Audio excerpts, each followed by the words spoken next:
김민하 기자 어서 오세요. 안녕하세요. 재난방송 먼저 전해주세요. 중앙재난안전대책본부에서 알리는 말씀입니다. 2020년 3월 16일 우리나라 전 지역에 코로나19 감염 확진 환자가 늘어나고 있어서 확산 방지를 위해서 자가격리자는 다음과 같은 생활수칙을 반드시 준수해 주시기 바랍니다. 첫 번째, 감염병 전파 방지를 위해서 격리장소 외 외출은 금지해 주시고요. 둘째, 독립된 공간에서 혼자 생활해야 됩니다. 셋째, 진료 등의 외출이 불가피할 경우에 반드시 관할보건소에 먼저 연락을 해야 되고요. 넷째, 가족 또는 동거인과 대화 등에 접촉을 하지 말아야 됩니다. 다섯째, 개인 물품 사용 및 건강수칙 지키기를 실천해야 됩니다. 참고로 격리 장소에서 무단 이탈하거나 격리를 거부할 경우 등의 위반 사항이 발생을 하면 관련법에 따라서 300만 원 이하의 벌금이 부과될 수 있습니다. 지금까지 중앙재난안전대책본부에서 알려드렸습니다. 네, 자 시사위키 오늘 첫 번째 항목은 한국은행에 가보지 않은 길입니다. 오늘 금리 인하 결정했죠. 그렇습니다. 한국은행 금통위가 오늘 오후에 임시회를 열고 기준금리를 연 1.25%에서 0.75%로 그러니까 0.5%포인트를 전격 인하했습니다. 임시금통위에서 금리 수준 결정한 것은 9.11 테러와 2008년 금융위기 이후에 역대 세 번째인데요. 또 기준금리를 지금 연 1% 아래로 내린 것은 사상 처음입니다. 코로나19 때문이죠, 이거? 그렇죠. 이제 코로나19가 미국, 유럽 등의 세계 각국의 금융시장에 부정적 영향을 주고 있고 여기서 우리도 자유로울 수 없기 때문에 한국은행이 결단을 했다 이렇게 볼 수가 있겠는데요. 금통위는 통화정책 방향 결정문에서 코로나19 영향과 국제유가 하락 등을 결정 배경으로 언급을 하고 있습니다.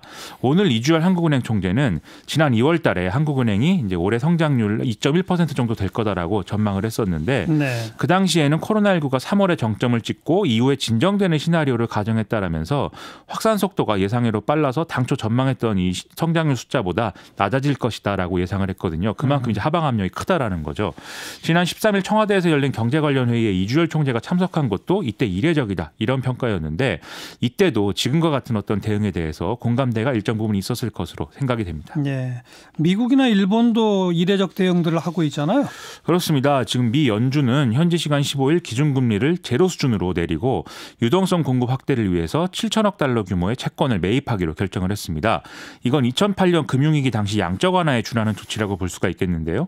이 과정에서 트럼프 대통령이 제롬 파월 연준 의장에 대한 어떤 인사권까지 거론하면서 압박을 해서 논란을 또 불러일으키기도 했죠. 그런데 시장에서는 이것조차도 불충분한 조치라면서 양적 완화를 넘는 양적 질적 완화 정책이 필요하다라는 주장이 제기가 되고 있습니다. 양적 질적 완화? 이게 이제 양적 완화라고 하면 보통 장기 국채나 모기지 채권 등의 안전자산 위주의 매입을 진행을 하게 되는데요. 이걸 넘어서 위험도가 다소 높은 회사채 등의 자산까지 좀 중앙은행이 매입을 하는 정책을 이제 양적 질적 완화라고 부르고 있습니다. 예. 이런 정책은 지금 일본은행이 시행을 하고 있는데요. 일본은행은 오늘 이제 상장지수 펀드 매입 목표액을 연간 6조 엔에서 12조 엔으로 늘리고 기업어음과 회사채 매입 한도 역시 기존 2조 2천억 엔 그리고 3조 2천억 엔에서 각각 1조 엔씩 늘리기로 결정을 했습니다. 일본은행은 원래 예정된 회의를 이틀 앞당겨 개최를 해서 이런 내용을 오늘 결정을 한 것인데 이렇게 일본은행이 회의 일정을 앞당긴 것도 동일본 대지진 이후 9년 만에 이례적인 결정을 한 것이다라고 평가가 되고 있습니다. 네. 어쨌든 가지 않은 길을 처음 가게 됐는데 우려는 없나요? 크게 두 가지 차원에서 우려를 제기하는 목소리들이 나오고 있는데요. 첫 번째는 통화정책 면에서 이제 추가 대책이 필요한 시기가 또 있을 수 있는데 이때 쓸 수 있는 카드가 사실상 없어진 거 아니냐 이런 얘기입니다. 유럽이나 일본처럼 우리가 제로 금리를 넘어서 마이너스 금리까지 이렇게 적용할 수는 없는 것이다라는 얘기들이 많이 있는 거고 그리고 여러 가지 면을 종합해 봤을 때 지금 기준금리 0.75%가 우리는 사실 좀 한계다 이런 평가들이 있다는 거거든요. 예. 더군다나 이제 일부 전문가들은 이 월말에 2월 거시지표가 공개가 될 텐데 이 내용이 좀 안 좋은 상황일 거기 때문에 그러면 추가 인하 압박이 있을 수가 있어서 이게 지금 우려가 된다 이런 지적을 내놓고 있는 그런 상황입니다. 또 다른 우려는요? 지금 금리 인하는 어쩔 수 없는 선택인데 이를 통해서 시중에 풀린 유동성이 생산적인 부문에 좀 투입이 되기보다는 부동산이라든지 이런 자산 시장으로 쏠릴 가능성이 있다 이런 우려가 또 있는 게 사실이거든요. 다만 이미 정부가 내놓은 대출 규제 등의 부동산 대책이 효력을 발휘하고 있기 때문에 이 부분은 좀 우려가 좀 덜한 측면이 있고 네. 그렇기 때문에 금리 이외의 방식으로 한국은행이 또 추가 유동성 공급에 나설 수 있는 맥락도 있다. 이런 관측도 같이 나오고 있습니다. 오늘 이주열 총재는 하는 법상 할 수 있는 정책 수단을 모두 테이블 위에 올려놓고 그때그때 대응해 나갈 것이다. 이렇게 밝혔는데요. 또 부동산 관련해서도 이 글로벌 경기 위축 우려가 높고 국내 실물 경기도 타격을 받고 있기 때문에 단기적으로 부동산 가격 가격 상승세가 좀 이어지리라고는 보기 어렵다라고 얘기를 하고 있습니다. 알겠고요. 시사회기 두 번째 항목은 새로운 일상입니다. 뭐죠? 오늘 질병관리본부가 이제 새로운 일상을 좀 만드는 방식으로 우리가 대응을 해야 된다라고 했고, 문재인 대통령도 수도권 집단 감염 등이 발생하지 않도록 우리가 주의하자 이렇게 얘기를 했는데요. 오늘 개강을 맞은 대학생들은 이미 새로운 일상을 겪고 있는 상황이어서 여러모로 정리를 해봤습니다. 대학생들의 새로운 일상이라는 게 온라인 강의 얘기하는 거죠? 그렇습니다. 국내 모든 대학이 최소한 이번 달 말까지는 비대면 방식인 이제 온라인으로 원격 수업을 하기로 한 그런 상황인데요. 하지만 아무래도 그동안 익숙했던 방식이 아니다 보니까 시행착오도 있고 해서 여러 가지 얘기 나오고 있습니다. 그렇겠죠. 어떻게 좀 하고 있죠, 온라인 강의? 크게 나누면 스트리밍 방식을 통해서 실시간으로 이 강의를 소통을 하면서 진행하는 방식이 있고요. 그게 아니면 이미 녹화된 영상을 올려놓고 학생들이 이걸 보고 나서 과제를 제출하도록 하는 이런 방식으로 크게 나눌 수가 있겠습니다. 이 중에 실시간 강의의 경우에는 학교 자체 서버를 이용하는 경우가 있고, 이게 어려운 이제 대학의 경우에는 지금 유튜브 플랫폼을 활용하는 이런 방식도 이용하고 있는 상황입니다. 학생들은 어떤 반응을 보입니까? 이 온라인 강의를 경험한 대학생들은 지금 영상 출력이 원활하지 않게 이루어지고 있다거나 연결이 끊기는 등의 어떤 문제가 있었다라는 경험담을 이제 소셜 미디어에 올리고 있는 상황이고요. 또 접속자가 몰리면서 서버가 다운이 돼서 아예 강의를 듣지 못하게 된 사례도 속출하고 있는 그런 상황입니다. 네. 이 중엔 좀 황당한 사례들도 얘기가 많이 나오고 있는데요.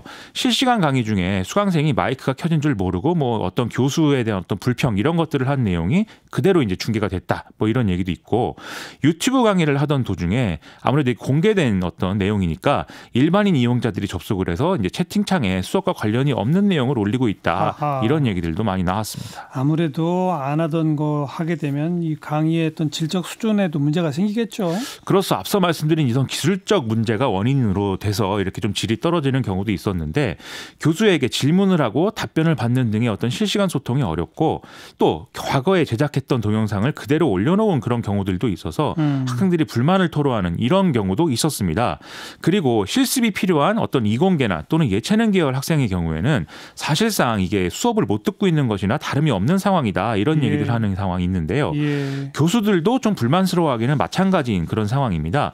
온라인 강의에 어떤 적합한 교수법을 찾고 이것에 맞는 컨텐츠를 만들 시간 자체가 부족했다라는 건데요.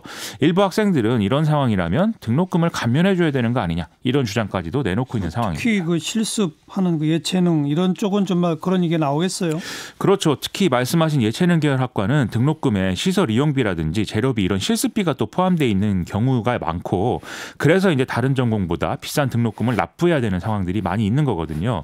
다만 대학 측은 아직까지 등록금 감면이나 환불에 대한 논의는 진행을 하지 않고 있는 상황인데, 뭐 교육부 지침에 따라서 이거는 이행을 하겠다라는 얘기를 언론에 지금 하고 있는 상황입니다. 네. 언제쯤 이 온라인 강의 안 하고 정상적 과정으로 갈까요? 일단은 앞서 말씀드린 대로 이번 달 말까지가 일단은 이제 기한인데, 하지만 이런 상황이 지금 다음 달까지도 이어질 가능성이 있어서 여러모로 좀 걱정되는 이런 분위기가 있는 상황입니다. 상당히 많은 대학이 4월 중순까지는 다 온라인 강의 쪽으로 가고 있어요. 그렇습니다. 네, 그렇게 할 수밖에 없는 분위기고, 이것과 관련해서는 전체 방역 대책을 또 충실히 따라가면서 보완하는 것 외에는 지금 방법이 없다, 이런 생각인데요. 여기다가 좀 이번 일을 통해서 대학의 온라인 강의 역량을 증질시킬 수 있는 이런 방법을 찾는 것도 좀 필요할 것 같습니다. 예를 들어서 지금 통학 거리가 긴 뭐 이런 학생들의 경우에는 또 온라인 강의에 일부 만족을 표하는 그런 경우도 있는 거거든요. 여기에 더해서 대학이 어떤 평생 교육이나 이런 걸 담당하는 측면도 있으니까 좀 보완적 차원에서 온라인 강의를 활용할 수 있는 방법들을 더 고민하는 계기가 되면 그나마 생산적인 뭐 일이 되지 않을까, 이런 생각이 좀 들었습니다. 그리고 또 하나, 그 코로나19 확진자 정보 이제 앞으로는 원칙적으로 비공개한다, 이런 새로운 소식도 있네요. 그렇죠. 새로운 일상이 가져온 현상이라고 할 만한 또 하나의 이제 내용이 확진자 동선 공개하는 건데, 중앙방역대책본부는 지난 14일 확진자 동선 공개에 대한 새 가이드라인을 마련했다, 이렇게 밝혔습니다. 이 같은 결정은 국가인권위가 지난 9일에 사생활 정보가 과도하게 노출되고 있다면서 합리적 기준을 마련할 것을 권고한 것에 따른 것입니다. 그럼 앞으로는 어떻게 한다는 거죠? 거주지의 세부 주소나 직장명은 원칙적으로 공개를 안 하고요. 시간적, 공간적으로 감염을 우려할 만큼 만큼 확진자와 접촉이 일어난 장소 및 이동 수단으로 공개 수단을 한정한 그런 상황입니다. 그리고 접촉자 범위는 확진자의 증상과 마스크 착용 여부, 체류 기간, 노출 상황 및 시기 등을 고려해서 이제 결정을 한다는 거고요. 네. 그리고 확진자가 방문한 공간에 모든 접촉자가 파악된 경우에는 확진자 동선을 공개하지 않을 수 있도록 한 그런 내용입니다. 그리고 공개 대상 기간은 증상 발생 하루 전부터 격리일까지로 하고 역학조사에서 증상이 확인되지 않은 경우에는 검체 채취 1일 전부터 격리일까지로 하기로 했는데요. 이런 가이드라인은 지금 지자체에 배포가 됐기 때문에 이걸 어떻게 지켜나가는가 앞으로 지켜볼 필요가 있겠습니다. 네, 수고하셨어요. 고맙습니다. 김민아 기자였어요.